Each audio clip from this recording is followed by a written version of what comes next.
ठीक है। Good evening, everyone. Today we have gathered here to discuss on the topic of AIA PGET. तो AIA PGET एक ऐसा exam है जो BAMS के बाद हमें MD या MS में एडमिशन लेने के लिए क्रॉस करना पड़ता है। तो आज हमारे साथ वैद्य ऋषिकेश महाकाल, जिन्होंने ऑल इंडिया रैंक 20 से AIA PGT क्रैक किया है। उसके साथ में और बाकी जो हमारे गेस्ट है उनका भी वेलकम करना चाहूँगा। तो पहले है श्रेया अनुभुले, जो कि फर्स्ट ईयर की स्टूडेंट है। दूसरी है श्रुति वानखेड़े, जो सेकंड ईयर के स्टूडेंट है। थर्ड है वैभव सोनार, जो थर्ड ईयर के स्टूडेंट है, फाइनल ईयर के। और फोर्थ है मारुति बिराददार, जो इंटर्न है। तो मेरा इन पे इतना विश्वास है कि मुझे ऐसा लगता है आज जिस पोजीशन पे ऋषिकेश महाकाल है, अगले सालों में ये सब स्टूडेंट्स भी उन्हीं पोजीशंस पे रहेंगे। और आप जो सुन रहे हैं वो भी इस पोजीशन पे है, ऐसे मेरी शुभकामनाएं। तो देखो क्या होता है कि पीजी का एग्जाम क्लियर करना, जो एआईपीजीटी है वो क्लियर करना, इजी भी है हार्ड भी है, वो हमारे ऊपर डिपेंड करता है। तो सबसे पहले मैं वैद्य ऋषिकेश महाकाल को रिक्वेस्ट करूंगा कि वो अपने बारे में कुछ introduction they. Thank you sir. First of all thank you for having me here today. और आपने मुझे इस काबिल समझा कि मैं स्टूडेंट्स को गाइड कर पाऊँ। तो मेरा नाम तो जैसे आप सब अभी जानती है कि I am doctor Rishikesh Mahakal.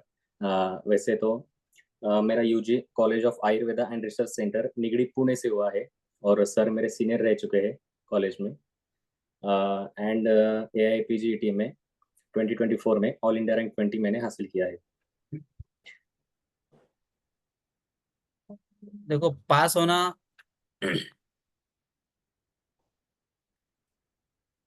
एक सेकंड ना, मैं जरा सभा है ना।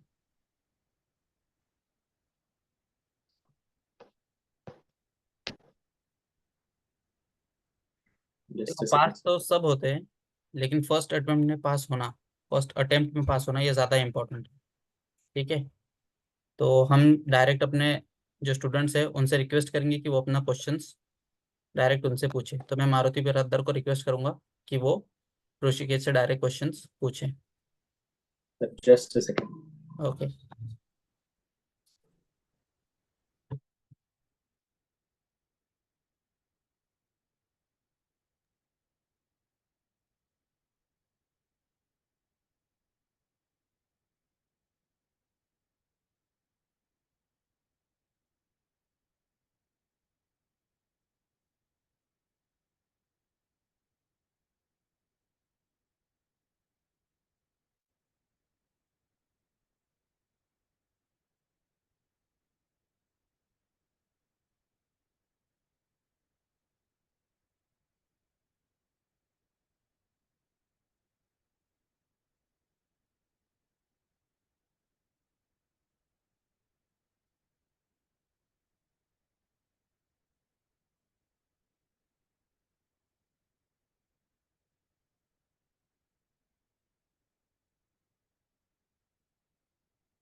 मारुति,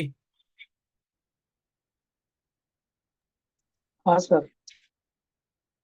ऋषिकेश स्टार्ट करें।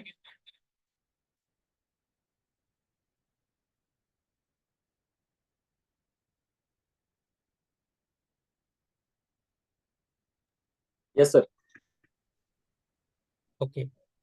तो जैसे कि हमने बात किया कि एग्ज़ाम पास करना ये ज़्यादा डिफिकल्ट नहीं है, लेकिन फर्स्ट ईयर में हमने इसको क्रैक किया तो वो ज़्यादा इंपॉर्टेंट होता है। तो ऋषिकेश महाकाल, जिन्होंने फर्स्ट अटेम्प्ट में ही इसको क्लियर किया है, उसके बारे में आज हम डिस्कस करेंगे कि क्या टेक्निक्स यूज कर सकते हैं, टाइम मैनेजमेंट कैसे कर सकते हैं। इसके बारे में आज हम डिस्कस करेंगे। तो हमारे पास जो स्पेशल गेस्ट है वो ईयर के हिसाब से है। अगर मैं क्वेश्चन पूछूंगा तो जैसे मेरा तो हो गया है, लेकिन हर ईयर में अभी से हम क्या तैयारी कर सकते हैं, इसीलिए हमने जो हमारे स्टूडेंट्स हैं उनको इनवाइट किया है। तो सबसे पहले मैं मारुति बिरादर, जो कि जिसको अभी भी पहचानते होंगे, अजीत पाटिल सर के क्लास में अच्छे मार्क्स वगैरह आते हैं। तो सबसे जल्दी अभी इनको जरूरत पड़ने वाली है, तो मैं मारुति से रिक्वेस्ट करूंगा कि पहले वो क्वेश्चंस पूछे ऋषिकेश को, उनको क्या डाउट्स अभी आते हैं इसके बारे में हम डिस्कस करेंगे।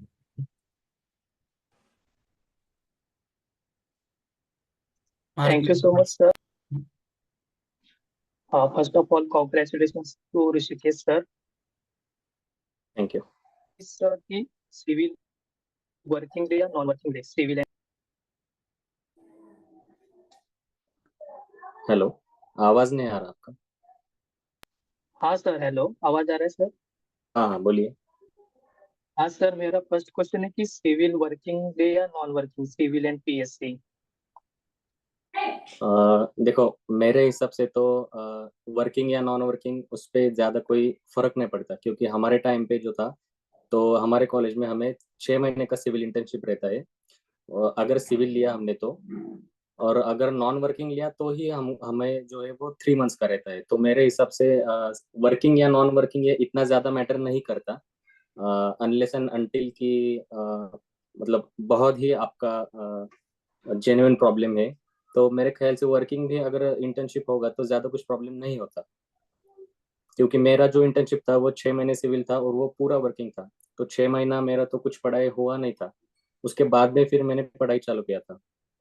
तो सिविल वर्किंग या नॉन वर्किंग से ज्यादा फर्क नहीं पड़ता। Okay sir, thank you. Sir, my second question is कि वर्क एंड स्टडी को कैसे मैनेज करें? अभी काम ज्यादा होता है तो मार्क कम आ रहे हैं। पहले जैसे मार्क ज्यादा आते थे, तो अभी उससे थोड़े मार्क कम आ रहे हैं, मतलब दो चार ज्यादा मार्क कम आ रहे हैं, तो उसको कैसे मैनेज करें? देखो, ये बहुत अच्छा क्वेश्चन है। तो मैं आपको ये बताऊंगा कि ये कोई 1-2 मंथ्स प्रिपरेशन करके हमें कोई एग्जाम नहीं देना है। हमें पूरे साल भर में पढ़ाई करके फिर एग्जाम देनी है। तो इसके लिए बस एक ही चीज मैटर करती है कि आप जितना भी हो सके आप दिन का, अगर बहुत ही ज्यादा हेक्टिक डिपार्टमेंट है तो जितना भी हो सके 1 घंटा 2 घंटा बस कंसिस्टेंटली पढ़ते रहिए। जितना भी आप निकल सकते हैं, कंसिस्टेंसी रखिए आपके पढ़ाई में। बस ऐसा एक भी दिन नहीं जाना चाहिए कि आज मैंने कुछ भी नहीं पढ़ा, मतलब एक वर्ड भी मैंने नहीं पढ़ा, ऐसा नहीं जाना चाहिए।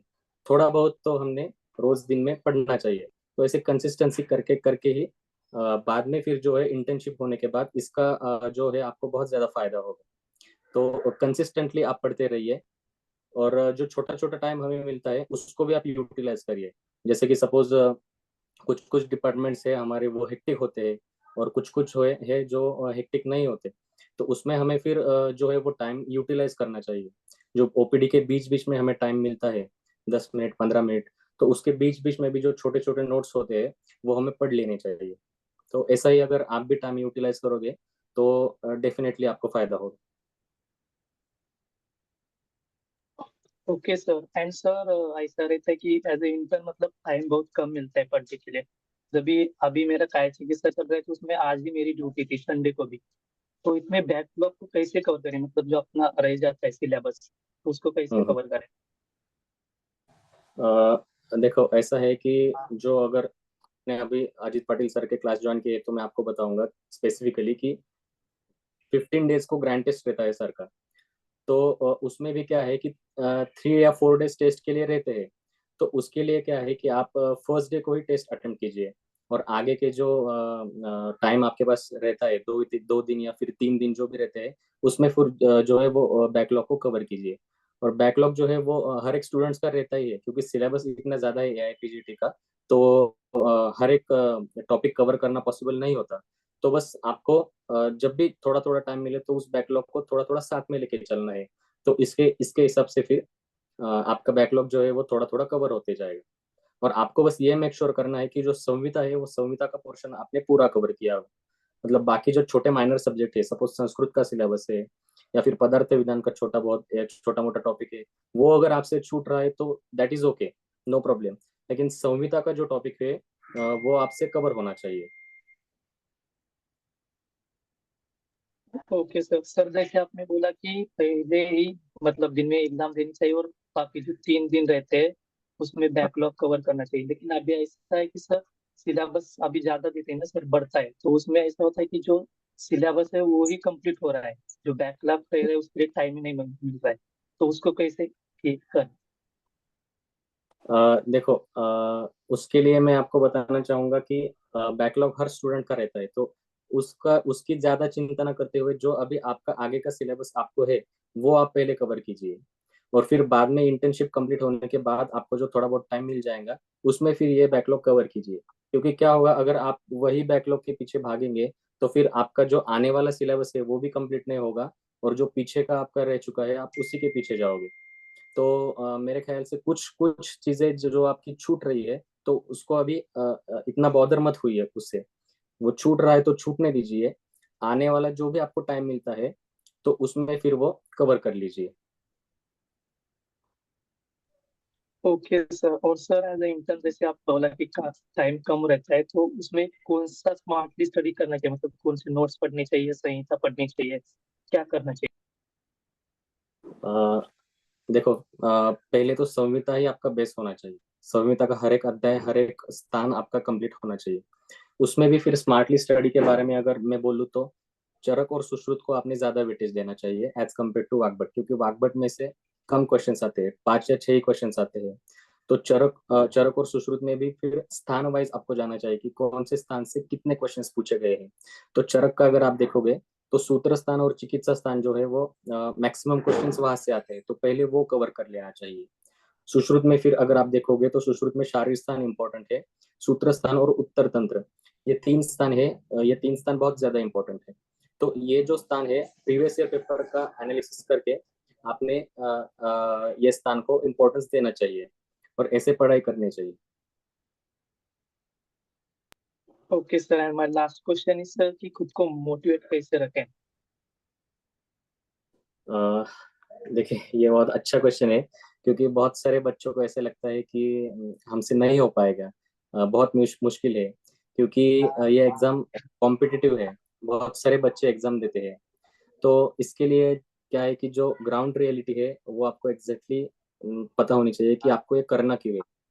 और अगर ये नहीं करोगे तो आप आगे करेंगे क्या? क्योंकि बहुत सारे लोग हैं जो इंटर्नशिप के बाद खुद का सेटअप डालते हैं, बहुत सारे लोग हैं जो कुछ अच्छे कोर्सेस है वो कर लेते हैं, कुछ लोग हॉस्पिटल ज्वाइन करके आरएमओशिप कर लेते हैं। लेकिन मेरा ऐसा था कि मैंने पहले से ही ठान लिया था कि मुझे पीजी ही करना है। क्योंकि अगर अभी नहीं किया तो बाद में फिर लाइफ में आगे जाके आपको ये रिग्रेट नहीं होना चाहिए कि यार तब थोड़ी सी मेहनत ले ली होती तो आज शायद मैं कहीं और होता। तो यही जुनून, यही जज्बा आप भी रखोगे तो एग्जैक्टली आपको ये करना क्यों है, तो ही आप हर सुबह उठेंगे और सेम रूटीन को रोज फॉलो कर पाएंगे। यस, ये तो एकदम सही बात ओके बोली सर, थैंक यू सो कि मच। खुद को मोटिवेट रखने के लिए खुद की जिद होनी चाहिए, खुद का जुनून होनी चाहिए। जी। देखो, पढ़ाई तो सब करते हैं, लेकिन उसको एक प्रॉपर वे में, हार्ड वर्क भी इंपॉर्टेंट है, स्मार्ट वर्क भी इंपॉर्टेंट है, तो उसको कैसे मैनेज करना है, उस पर हमको कितना क्लियर करना है फर्स्ट टाइम पीजी के, मतलब बीएमएस के बाद फर्स्ट ऑप्शन जो हमारे स्कोप की अगर हम बात करते हैं तो फर्स्ट एक ऑप्शन रहता है कि एमडी या एमएस करना। और बाद में जब हम प्रैक्टिस भले ही चालू कर ले, लेकिन बाद में अगर हम सोचे कि फिर से एमडी करो तो ये मुश्किल होता है, तो इसीलिए फर्स्ट चांस हमें, first preference after BAMS MDMS के एग्जाम को देना चाहिए। ठीक है। तो अब मैं वैभव सोनार जो कि थर्ड ईयर के स्टूडेंट है उनको रिक्वेस्ट करूंगा कि वो अपने डाउट्स पूछे। टाइम मैनेजमेंट जो है वो हाँ। इंटर्नशिप में ज़्यादा इंपॉर्टेंट है, क्योंकि अभी आपको फेस करना है एकदम 1 ईयर के टाइम पीरियड में, या 1 ईयर से कम के टाइम पीरियड में आपका एग्जाम देना पड़ेगा। तो first year, second year, third year, वो अभी से अगर अपना प्रिपरेशन चालू करते हैं तो इंटर्न में आपको एक रिवीजन, वैसे तो मुश्किल ही होता है कंप्लीट करना, लेकिन फिर भी अभी से हमने स्टार्ट किया तो उसका हेल्प आगे जाके आपको जरूर मिलेगा। Now I would request Vaibhav Sonar to ask his doubts. और किसी को डाउट्स रहेगा वो तब तक चैट बॉक्स में डाल के रखिए। Thank you so much, sir. Very good afternoon and heartiest congratulations, Rushikesh sir, for achieving such a great milestone. Thank you. Uh, sir, being a fourth year student, मेरे को ऐसा डाउट है कि जब हम लोग फाइनल ईयर में आते हैं तो उसमें स्पेशली सर आपने कैसे मॉडर्न के जो सब्जेक्ट्स है, जो क्लिनिक चालू रहता है और जो ए आई पीजीटी का प्रेपरेशन है, वो कैसे मैनेज किया। क्योंकि सर जो क्लासेस कॉलेज में होते हैं, सिलेबस होता है, वो कभी भी मैच नहीं करता विद ए आई पीजीटी जो क्लासेस होते हैं और कॉलेज के बेसिस पे। और मैंने जब ये ट्राई किया ऐसा पूरा एआईपीजीटी के ऊपर फोकस करने का, तो मेरा पूरा क्लिनिकल बेसिस पे पूरा लैक डाउन हो जाता है। देखिए, मैंने तो वैसे मेरा पूरा प्रिपरेशन इंटर्नशिप में चालू किया था। फोर्थ ईयर में मैं आई थिंक 3 मंथ्स ही पढ़ पाया था। तो स्टार्टिंग से ही जो है फोर्थ ईयर में अगर आपको भी स्टार्ट करना है प्रिपरेशन, क्योंकि अभी तो पैटर्न चेंज हो चुका है हमारे टाइम में। अभी तो फोर्थ ईयर में सारे क्लिनिकल सब्जेक्ट्स है, फोर्थ नहीं थर्ड ईयर ही है अभी, 1.5 ईयर का शायद करिकुलम हो गया है अभी। लेकिन हमारे टाइम पे 1.5 ईयर का फोर्थ सिर्फ फाइनल ईयर था। और उसमें भी अगर आप देखोगे तो उसमें आपने सही बात की कि सारे क्लिनिकल सब्जेक्ट्स है। तो उसको और AIPGT के क्वेश्चन पेपर को उसका स्टडी कैसे करें। तो मैं ये बताना चाहूँगा कि AIPGT जो है वो एक कॉम्पिटिटिव एग्जाम है। और ये जो हम पढ़ते हैं अपने आयुर्वेदा में या फिर मेडिसिन रिलेटेड जो भी क्लिनिकल सब्जेक्ट्स है, ये सारे जो है वो अप्लाइड नॉलेज है। तो इसके लिए जरूरी बात है कि दोनों में बैलेंस रखना बहुत जरूरी बात है। तो सबसे पहले तो आपका ये होना चाहिए कि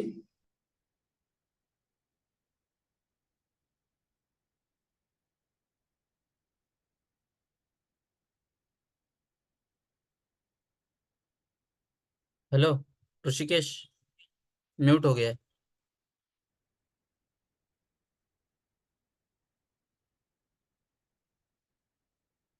ऋषिकेश, यूर म्यूट। हेलो, हाँ। Am I audible? Yes yes.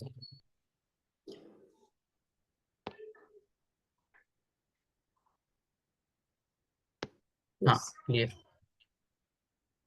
तो देखो, फोर्थ ईयर में ऐसा है कि अ, आपको टाइम मैनेजमेंट जरूरी है, क्योंकि सपोज आपको कॉलेज के बाद सपोज आपको 6 से 8 घंटे मिलते हैं, तो आपने फिर उसमें डिवाइड करना चाहिए कि 4 घंटा जो है वो आप कॉलेज की पढ़ाई करेंगे, या फिर जो भी है आपके क्लिनिकल सब्जेक्ट्स है, जैसे कि काया चिकित्सा है, शालक्य है, शल्य है। तो उसकी आप पढ़ाई करोगे, क्योंकि उसके लिए जो है वो थ्योरी पैटर्न से पढ़ना पड़ता है ज्यादा। और क्लिनिकली अगर आप ज्यादा क्लिनिकली जाओगे तो उसका AIPGT में मेरे ख्याल से ज्यादा कुछ फायदा नहीं है। तो आपने जो है वो टाइम डिवाइड करना चाहिए कि 4 घंटा जो है मैं फोर्थ ईयर के सब्जेक्ट्स के लिए दूंगा, क्लिनिकल सब्जेक्ट्स के लिए दूंगा, और बाकी का जो मेरे पास जो भी टाइम रहता है वो जो है मैं AIPGT के प्रिपरेशन के लिए दूंगा। क्योंकि फोर्थ ईयर में अगर आप सिलेबस देखोगे तो सुश्रुत संहिता कौशल्य सब्जेक्ट में, और चरक संहिता का जो उत्तरार्ध है, मतलब जो काया चिकित्सा का पोर्शन आता है, और शालक्य जो सुश्रुत संहिता में कवर हो जाता है। तो ये सारे सब्जेक्ट्स है। तो इसको जो है वो MCQ के एंगल से आपने पढ़ना चाहिए फोर्थ ईयर में, और जो क्लिनिकल सब्जेक्ट्स है उनको क्लिनिकली पढ़ना चाहिए। तो टाइम डिवाइड करके अगर आप पढ़ोगे तो ही आपको अ, आपका अप्रोच अच्छा होगा AIPGT के लिए। और फिर बाद में जब इंटर्नशिप में आप जाओगे तो फिर उस टाइम पे जो आपने बेस बना लिया है फोर्थ ईयर में, तो उसका आपको आगे जाके फायदा होगा। Okay sir. सर मेरा सेकंड डाउट है कि जो मोस्ट ऑफ द पार्ट एआईपीजीटी का है वो रिमेम्बरिंग बेसिस का है। मतलब एक ही चीज, मतलब अलग अलग आचार्यों ने बोला है, चरक, सुश्रुत, वाग्भट, कश्यप। तो वो ऐसे टाइप्स कैसे रिमेम्बर करेंगे हम लोग? आपने कैसे किया सर रिमेम्बरिंग बेसिस पे? जी, ये अच्छा क्वेश्चन है, क्योंकि मैं एक एग्जांपल बताऊंगा यहाँ पे। तो स्नेहाध्याय में कुछ वेग है, शायद वमन वमन के जो वेग है, तो वो चरकाचार्य ने अलग बताया है, अष्टांग हृदय में वाग्भट ने अलग बताया है। वही आप देखोगे तो शारंगधर ने अलग बताया है, वमन के हीन योग, अति योग, मिथ्या योग। और काश्यप ने फिर अलग बताया है। तो ऐसे बहुत सारे डिफरेंट ओपिनियन है, डिफरेंट आचार्य उसके। और ये तो मैंने सिर्फ आपको एक एग्जांपल बताया, ऐसे बहुत सारी चीजें हैं, बहुत सारे ऐसे कंपेरेटिव पॉइंट्स है कि जो अलग अलग आचार्यों ने अलग अलग बताया है। और यही जो क्वेश्चन है, यही यहाँ से क्वेश्चन आते हैं AIPGT में। तो इसके लिए कि मैं क्या करता था कि मैं ये जो भी कंपेरेटिव पॉइंट्स है वो सारे टेबुलर फॉर्म में उसको लिख लेता था। और उसके लिए मैंने एक छोटी सी बुक की थी, और रोज में जो है वो बुक को रिवाइज करता था। या फिर आप ऐसा कर सकते हो कि वॉल चार्ट्स आप बना सकते हो, और तो फिर आते जाते जो है आपकी उस पर नजर पड़ेगी, तो ऑटोमेटिकली वो जो है आपके सबकॉन्शियस माइंड में आपको याद होते चले जाएगा। उसके लिए ऐसे अलग से मेहनत लेने की जरूरत नहीं है। हाँ, बस टेबुलर फॉर्म में वो चीजें बना के हर रोज उसको पढ़ते रहिए, तो आपको ऑटोमेटिकली वो चीजें धीरे धीरे याद होने लगेगी। Okay sir. सर और मतलब जो टॉपिक हम लोग लर्न करते हैं, तो उसको सर 1 हफ्ते के बाद 2 हफ्ते के बाद वो वॉश आउट होने लगता है, तो उसको सर कंसिस्टेंटली रिवाइज कैसे करना है और मतलब इफेक्टिव वे कैसा है? जी देखिए, क्योंकि एआईपीजीटी का अगर आप सिलेबस देखोगे तो चरक संहिता का सपोज आज आपने सूत्र स्थान का पहला चैप्टर पढ़ा, तो बाद में फिर उस चैप्टर पे आने के लिए आपको 1 महीना या फिर उससे ज्यादा भी टाइम लग सकता है। तो क्या है कि अभी तो आप सिर्फ जब अगर आपने सिर्फ फोर्थ ईयर में हो, आपने अभी पढ़ाई शुरू की है, तो आपका बस ये अप्रोच होना चाहिए कि आपको बस पता होना चाहिए कि उस अध्याय में उस स्थान में क्या दिया है। आपको बस एक बेसिक अंडरस्टैंडिंग होनी चाहिए। तो पहले तो आपका ये एम होना चाहिए कि बस सारे स्थान जो है, सारे अध्याय जो है वो मुझे खुद से एक बार पढ़ लेने चाहिए। ऐसा आपका अप्रोच होना चाहिए। उसके बाद जब आप आपका एक बार पूरे पूरे संहिता और पूरे स्थान पढ़ लोगे, आप चरक संहिता, सुश्रुत संहिता और अष्टांग हृदय जब आप पढ़ लोगे, तो उसके बाद जब आप रिवीजन के लिए आओगे, तब आपको जो है तो उस टॉपिक के लिए ट्रिक्स बनाना है वहाँ पे, कि अगर ये मुझे ध्यान में नहीं आ रहा है, ये मुझे याद नहीं रह रहा है, तो उसके लिए आप वहीं पे उसके ट्रिक्स बना लो, और वो ट्रिक्स जो है वो फिर बाद में आप रिवाइज कर लो। तो इस तरीके से जो है वो आप रिवाइज कर लोगे सारी चीजें। Okay sir. एंड सर मेरा लास्ट क्वेश्चन है कि जैसे फोर्थ ईयर में मतलब बहुत सारे लोग एंड ऐसा रहता है कि क्लिनिक ज्वाइन करना है प्रैक्टिस के लिए, मतलब क्लिनिकल नॉलेज भी होना चाहिए क्योंकि 1 साल में डॉक्टर बन रहे हैं ऑफ कोर्स। सो सर जैसे ऐसे स्टार्ट किया तो फिर हम लोग इसके ऊपर एआईपीजीटी के ऊपर बिल्कुल फोकस नहीं कर पाते, तो उस पर आपने कैसे मैनेज किया सर? देखो, मेरा तो एम क्लियर था कि क्लिनिकल नॉलेज जो है, अगर एक बार आपने एपीजीटी कर ली तो आगे 3 साल आपको वही लेना है क्लिनिकल नॉलेज। तो कुछ महीनों के लिए अगर आप शॉर्ट टर्म के लिए सोचोगे तो फिर आप एक चीज पे फोकस नहीं कर पाओगे। आप लॉन्ग टर्म में उस चीज का फायदा अगर देखोगे कि अभी आपने स्टडी किया तो आगे 3 साल आपको वही करना है। तो इस तरीके से आई थिंक, मेरे ख्याल से पढ़ाई ज्यादा इंपॉर्टेंट है क्लिनिक से, फोर्थ ईयर में या फिर internship. Okay sir, thank you so much. Yes, I would also agree on this point कि देखो, अगर आपको पीजी का एग्जाम देना है, पीजी क्रैक करना है, तो पीजी के एग्जाम पे ज्यादा फोकस करो। क्योंकि क्या है, हमारा मन जो है, हम इंसान हैं, तो इजी चीज़ों की तरफ हम जल्दी से डिस्ट्रैक्ट हो जाते हैं। तो क्लिनिक में जाएंगे, देखेंगे पेशेंट ठीक हो रहा है या किसी की कमाई देखेंगे, तो उसकी वजह से हमको ऐसा लगेगा कि पीजी इतना मेहनत करो, इससे अच्छा तो हम प्रैक्टिस डालते हैं। जल्दी चालू करेंगे उतना जल्दी कमाना शुरू करेंगे। लेकिन पेशेंट भी आजकल डिग्री देखते हैं। पेशेंट भी, अगर आप एमडी लगाओगे तो अल्टीमेटली फीस ज्यादा रखो, वो फायदा तो बाद में जाके जो इतने दिन आप करोगे वो कवर हो गई। लेकिन पेशेंट एजुकेटेड हो चुके हैं, वो आपकी डिग्री देखते हैं। तो इसीलिए अगर आप पीजी करना चाहते हो तो उस पर पूरा फोकस करो। हफ्ते में 2 दिन क्लिनिक और बाकी 4 दिन पढ़ाई, ऐसे कर सकते हैं। ठीक है। तो और किसी को क्वेश्चंस रहेगा तो वो चैट बॉक्स में डाल दे। अब हम सेकेंड ईयर की तरफ मुड़ेंगे, और मैं श्रुति वानखेड़े को इनवाइट करूंगा और उनसे रिक्वेस्ट करूंगा कि वो अपने डाउट्स पूछे। Sir, am I audible? Yes. Okay. Good evening sir. Sir अभी हमारा जो नया पैटर्न के अकॉर्डिंग है कि सेकेंड ईयर में हमको बाकी के सब्जेक्ट्स के साथ स्वस्थ और अगत एक्स्ट्रा था, और सारे क्लिनिकल थर्ड ईयर में है, और अभी जनवरी 2025 में we have got our university. तो अभी हमारा करंट सिचुएशन देखते हुए what do you think is the right time to start the PG preparation, और एग्जैक्टली कहाँ से स्टार्ट करें हम पीजी प्रिपरेशन, अप्रोच क्या रखें? देखो, आपका अप्रोच, आपका पहले तो मैं ये बता दूं कि स्टार्ट कहाँ से करें। तो ऐसा है कि जितना जल्दी आप स्टार्ट करोगे उतना ही आपको ज्यादा फायदा होगा। तो मतलब आज अभी से ही अगर आप स्टार्ट कर दोगे तो ऐसा कोई प्रॉब्लम नहीं है, क्योंकि अभी पैटर्न चेंज हो गया है। हमारे टाइम पे थर्ड ईयर में आपने जो सब्जेक्ट्स बताए वो हमें थर्ड ईयर में थे, तो वो अभी आपको सेकेंड ईयर में ही आ गए हैं, और 1.5 ईयर का आपका करिकुलम हो गया है। तो अभी से ही अगर आपने प्रिपरेशन चालू कर दिया तो डेफिनेटली आपको उसका फायदा होगा। और स्टार्ट कहाँ से करें, तो मैं ये बताना चाहूंगा कि स्टार्ट विद संहितास, और उसमें भी जो है वो चरक संहिता से आप स्टार्ट कीजिए। चरक संहिता में मुझे पता है कि अभी फर्स्ट ईयर में ही चरक संहिता इंक्लूड किया है। चरक संहिता सूत्र स्थान के शायद 12 या 13 चैप्टर्स कुछ तो भी ऐड किए हैं फर्स्ट ईयर में।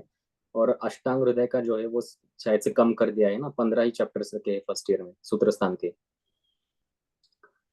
तो यस यस। स्टार्ट चरक संहिता फर्स्ट। और संहिता में भी जो है कि आपको बस क्या करना है कि उस स्थान में क्या दिया है ये आपको बस एक बेसिक अंडरस्टैंडिंग होना चाहिए। जैसे कि फॉर एग्जांपल मैं एक चीज आपको बताऊं कि चरक ने जो है अरिष्ट लक्षण जो है, मृत्यु सूचक लक्षण जो है वो इंद्रिय स्थान में वर्णन किया है। ठीक है, ये तो बेसिक चीज है, ये ऑलमोस्ट सबको पता होती है। लेकिन क्या आपको पता है क्या कि सुश्रुत ने भी अरिष्ट लक्षण का वर्णन किया है, तो वो कहाँ पे किया है? तो सुश्रुताचार्य ने अरिष्ट लक्षणों का वर्णन जो है वो सूत्र स्थान में किया है। तो ये सारी जो बेसिक चीजें है कि कहाँ पे क्या दिया है, तो आपको अभी अप्रोच ऐसा होना चाहिए कि बस संहिता का एक पूरा नॉलेज आपको होना चाहिए कि किस स्थान में क्या दिया है और किस अध्याय में किस चीज का वर्णन किया है, ये आपको एक बेसिक अंडरस्टैंडिंग होना चाहिए। ठीक है, उसके बाद फिर आते हैं कि सब्जेक्ट्स आते हैं छोटे मोटे। जैसे कि फर्स्ट ईयर में अगर आप देखोगे तो पदार्थ विज्ञान एक इम्पोर्टेंट सब्जेक्ट है। सेकेंड ईयर में अभी आपको रसशास्त्र एक इम्पोर्टेंट सब्जेक्ट है, द्रव्य गुण एक इम्पोर्टेंट सब्जेक्ट है, और उसके साथ ही अगत तंत्र और स्वस्थ वृत्त एक इम्पोर्टेंट सब्जेक्ट है। तो उसमें भी क्या है कि जो आपको यूनिवर्सिटी एग्जाम के लिए पढ़ाते हैं कॉलेज में, जैसे कि द्रव्य गुण में फॉर एग्जांपल मैं बताना चाहूंगा कि लैटिन नेम्स है, अभाव प्रतिनिधि है, या फिर मिश्रक गण है। तो वो सारी चीजें आप अच्छे से पढ़ के रखिए, क्योंकि वही वही चीजें है कि जो बाद में आपको एआईपीजीटी के एग्जाम में भी पूछी जाएंगी, क्योंकि यही से क्वेश्चंस आते हैं बहुत सारे। रसशास्त्र सब्जेक्ट में आपको यूनिवर्सिटीज के लिए भी पढ़ाते हैं कि महारस लिख के उस एलएक्यू एंगल से आपको पढ़ाते हैं। तो आपको बस वो पता होना चाहिए कि रसशास्त्र एक ऐसा सब्जेक्ट है जिसमें महारस जैसा कोई टॉपिक वर्णन भी किया है, उपरस है, साधारण रस है, पारद जैसा एक इम्पोर्टेंट टॉपिक वर्णन किया है। तो आपको बस ये एक बेसिक अंडरस्टैंडिंग होनी चाहिए कि ऐसा भी कुछ दिया है। ठीक है, तो ऐसा आपका अप्रोच होना चाहिए। और फिर अगले साल में आप जाओगे तो सुश्रुत संहिता आप पढ़ोगे, तो डेफिनेटली उसमें भी फिर वैसे ही मैं बताना चाहूंगा कि हर स्थान में क्या दिया है। शल्य का वर्णन कहाँ किया है सुश्रुत ने, शालक्य का वर्णन कहाँ पे किया है। तो ये बेसिक चीजें है। तो आप पहले तो फैमिलियर हो जाइए सिलेबस से, ऐसा आपका अप्रोच होना चाहिए। Sir my second question is modern का कितना पार्ट आता है पीजी एग्जाम्स में, और उसके साथ कैसे डील करना चाहिए, क्या टेक्निक यूज करनी चाहिए? देखो, मॉडर्न का तो जो है वो दिन ब दिन अभी वेटेज बढ़ता जा रहा है, क्योंकि पहले जो 13 से 14 क्वेश्चंस आते थे, लेकिन अभी रिसेंट पेपर्स अगर आप देखोगे तो कम से कम 20 to 25 क्वेश्चंस हर साल मॉडर्न के आते हैं। और एआईपीजीटी का हमारा आयुर्वेदा का ही सिलेबस इतना वास्ट है, तो बच्चों का जो है वो आयुर्वेदा ही कवर नहीं होता, तो मॉडर्न पे कैसे जाइए, सबका ही डाउट रहता है। तो इसके लिए मैं बता दूं कि हमारा जो करिकुलम है वो फर्स्ट ईयर से ही हमें दोनों चीजें पढ़ाई जाती है। मतलब ऐसा नहीं है कि 1-2 महीना आपने एआईपीजीटी एग्जाम के 1-2 महीना आपने थोड़ा बहुत कुछ मॉडर्न का पढ़ लिया और आपको फाइनल एग्जाम में उसका फायदा हुआ है, ऐसा नहीं है। फर्स्ट ईयर से जो आप करते आ रहे हो वो चीजें, फर्स्ट ईयर से आपने जो थोड़ा थोड़ा किया है, तो वही आपको एग्जाम में पूछते हैं। और बहुत सारे बेसिक पॉइंट्स भी होते हैं, जैसे कि इस साल हमें जो है वो आई की एनाटोमी, स्क्लेरा की एनाटोमी पूछ ली थी। तो उसमें 4 स्टेटमेंट्स दिए थे और फाइनल एक ऐसा स्टेटमेंट था कि स्क्लेरा इज वैस्कुलर कोट। तो अगर इतना बेसिक क्वेश्चन है कि फर्स्ट ईयर में भी हम पढ़ते हैं कि स्क्लेरा तो फाइब्रस कोट है, स्क्लेरा तो कोई वैस्कुलर कोट नहीं है। तो उसके लिए कुछ ऐसा अलग मेहनत लेने की जरूरत नहीं है। ये बेसिक चीजें होती है जो आपको बस अच्छे से फर्स्ट ईयर से लास्ट ईयर तक अच्छे से पढ़ाई करके याद रखनी होती है। और फिर फाइनल ईयर में जो भी आप क्लास ज्वाइन करोगे, उसमें तो वहाँ पे नोट्स आपको वो प्रोवाइड करेंगे, तो उसमें से ही थोड़ा थोड़ा अगर आप पढ़ लोगे तो मॉडर्न का जो सिलेबस है वो आपसे कवर हो जाएगा। और एक बात मैं बोलना चाहूंगा कि मॉडर्न के कुछ क्वेश्चंस ऐसे होते हैं जो सारे स्टूडेंट्स अटेम्प्ट कर सकते हैं, लेकिन कुछ क्वेश्चंस ऐसे होते हैं कि जो सब स्टूडेंट्स नहीं अप्रोच कर पाते, क्योंकि कभी भी नहीं पढ़ा होता हो। जैसे कि हमें इस साल कैंसर का स्प्रेड पूछ लिया था, बोन लिवर या कैसे होता है वो कैंसर का स्प्रेड पूछ लिया था, तो मेरे ख्याल से किसी ने भी वो क्वेश्चन नहीं पढ़ा था। तो ऐसे कुछ क्वेश्चंस होते हैं कि जो हमारे हाथ के बाहर सिचुएशन होती है, तो उसके लिए हम कुछ कर नहीं पाते। हाँ, लेकिन जो क्वेश्चन सब अटेम्प्ट कर सकते हैं उसमें हम कभी भी रॉन्ग नहीं होना चाहिए हमें। Okay sir, my third question to you is कि श्लोक्स का कैसे क्या अप्रोच रहता है पीजी एग्जाम्स में, लाइक याद करने हैं, और कौन से ग्रंथ से मैक्सिमम श्लोक्स पूछे जाते हैं? अ, देखो, श्लोक रिसाइटेशन के बारे में बताओ कि मोर देन श्लोक recitation, theory understanding is important. क्योंकि आयुर्वेदा में इतने ज्यादा श्लोक है कि हर एक श्लोक याद करके जाना इज नॉट पॉसिबल। और थ्योरी अंडरस्टैंडिंग की मतलब आपको वो टॉपिक की एक बेसिक अंडरस्टैंडिंग होनी चाहिए। जैसे कि एक एग्जांपल मैं बताना चाहूंगा कि Sushruta Sutrasthana I think chapter 38 या 39 में सुश्रुत ने गण का वर्णन किया है। उसमें सुश्रुत ने 37 गण का वर्णन किया है। तो AIPGT का अप्रोच ऐसा होता है कि आपको वो हर एक गण उसमें के द्रव्य याद करने की जरूरत नहीं है। अभी तक का अगर आपने पेपर देखा तो उसमें ये पूछा गया है कि बस उस गण की फलश्रुति पूछी है। तो सुश्रुत संहिता के उस गण के चैप्टर में आपको ये एक्सपेक्टेड है कि आपको बस वो फलश्रुति याद रखनी है। लेकिन वैसे अगर आप देखोगे कि चरक सूत्रस्थान का जो चौथा चैप्टर है महाकषाय, उसमें चरक ने वर्णन की है षड्विरेचन शताश्रुति अध्याय में। तो उसमें अगर आप प्रीवियस ईयर के क्वेश्चन देखोगे तो उसमें द्रव्य इंडिविजुअल द्रव्य पूछे हैं। वहां पर महाकषाय का श्लोक लर्न करना आपको एक्सपेक्टेड है। तो ऐसे ही कुछ बेसिक श्लोक होते हैं जो हमें कॉलेज में यूनिवर्सिटी एग्जाम के लिए भी लर्न करने के लिए बोला जाता है, तो वो हमें लर्न करना चाहिए। और आपने जो दूसरा क्वेश्चन पूछा कि विच श्लोक आर इम्पोर्टेंट, पर्टिकुलरली विच ग्रंथ, तो वैसे तो बहुत सारे हैं, लेकिन कुछ मैं आपको बताऊं चरक संहिता में। तो सबसे पहले जैसे मैंने आपको बताया कि महाकषाय है षड्विरेचन शताश्रुति अध्याय में, तो वो आप अगर अभी से अगर आप लर्न करना चालू करोगे, क्योंकि 50 महाकषाय है और हर एक महाकषाय में 10-10 द्रव्य है, तो इन टोटल 500 ड्रग्स है टोटल। तो एक दिन में तो ये सारा होगा नहीं। तो अभी से अगर आप 2-2, 3-3 महाकषाय अगर आप लर्न करोगे तो डेफिनेटली उसका जो कंपाउंड रिजल्ट है फाइनल में आपको अगर जो मिलेगा तो डेफिनेटली उसको आपको वो फायदा होगा। उसके बाद फिर एक टॉपिक है, उसके बाद अग्र संग्रह है। चरक सूत्रस्थान आई थिंक 25 नंबर के अध्याय में अग्र संग्रह का वर्णन किया है। वो एक इम्पोर्टेंट टॉपिक है। स्नेहाध्याय में, सूत्रस्थान के स्नेहाध्याय में अलग अलग स्नेह के गुण चरकाचार्य ने वर्णन किए हैं, वो क्वेश्चन पूछे जाते हैं। चरक विमान स्थान में प्रकृति और धातु सारता का वर्णन किया है, वहां से ही हर साल क्वेश्चन आते हैं। अष्टांग हृदय में आप देखोगे तो अष्टांग हृदय का वैसे सूत्रस्थान बहुत ज्यादा इंपॉर्टेंट है, तो उसमें भी फिर दोष और धातु के वृद्धि क्षय लक्षण वर्णन किए हैं। उसके बाद दोषों के जो प्राकृत स्थान है, तो ये सब श्लोक अष्टांग हृदय से अगर आप लर्न करोगे तो डेफिनेटली इसका आपको फायदा होगा। सुश्रुत संहिता में जो है शारीर स्थान सबसे ज्यादा इंपॉर्टेंट है। उसमें शारीर स्थान में फिर मासानुमासिक गर्भ वृद्धि के श्लोक, कोष्ठांग के श्लोक, उसके बाद मर्म के प्रकार है और उनके विद्ध लक्षण है, स्त्रोतस है, स्त्रोतस उनके हेतु और उसके भी दुष्टि लक्षण दिए हैं, उसके भी वित्त लक्षण दिए हैं स्त्रोतस के। तो ये सारी चीजें जो है अगर आप श्लोक के फॉर्मेट में याद रखोगे तो डेफिनेटली आपको इसका फायदा होगा। शारंगर संहिता भी एक इम्पोर्टेंट ग्रंथ है। उसमें शारंगर संहिता में शारंगर ने 24 कर्म का वर्णन किया है, दीपन पाचन। तो उसके श्लोक अगर आप लर्न करोगे तो डेफिनेटली उसका आपको फायदा होगा। तो यही सारी चीजें हैं जो इम्पोर्टेंट आपको मैंने बताई। I am sorry to interrupt, लेकिन श्रुति अभी सिर्फ 4 ही मिनट बाकी है, तो मुझे लगता है एक बार फर्स्ट ईयर के भी कुछ क्वेश्चंस पूछ लेते हैं। बाकी हम okay. Okay. I am sorry, now I would invite Shreya Anubhule to ask her doubts. Yes, sir. Thank you. I would like to first congratulate Dr. Rushikesh Mahakal sir for your milestone achievement of All India Rank 20 in AIPGT. So first year के point of view से मुझे ये पूछना था sir कि आपको AIPGT exam देनी है, ये आपने फर्स्ट ईयर से ही डिसाइड करके रखा था क्या? Thank you Shreya, first of all. नहीं, मैंने फर्स्ट ईयर में तो कुछ ऐसा डिसाइड नहीं किया था, क्योंकि फर्स्ट ईयर में ऐसा कुछ एग्जाम होता है ये भी मुझे पता नहीं था। और यहाँ तक कि मैं आपको बता दूं कि AIPGT का फुल फॉर्म भी मुझे पता नहीं था। तो फर्स्ट ईयर से मैंने ऐसे डिसाइड नहीं किया था। जैसे मेरा फाइनल ईयर आया, इंटर्नशिप स्टार्ट हुई, तो फिर मुझे वो थॉट्स आने लगे कि अगर अब सब खत्म हो रहा है तो अब आगे करना क्या है, इसके आगे क्या करना है। तो फिर मैंने डिसाइड किया था कि मुझे PG करना है और फिर मैं पढ़ाई स्टार्ट की थी।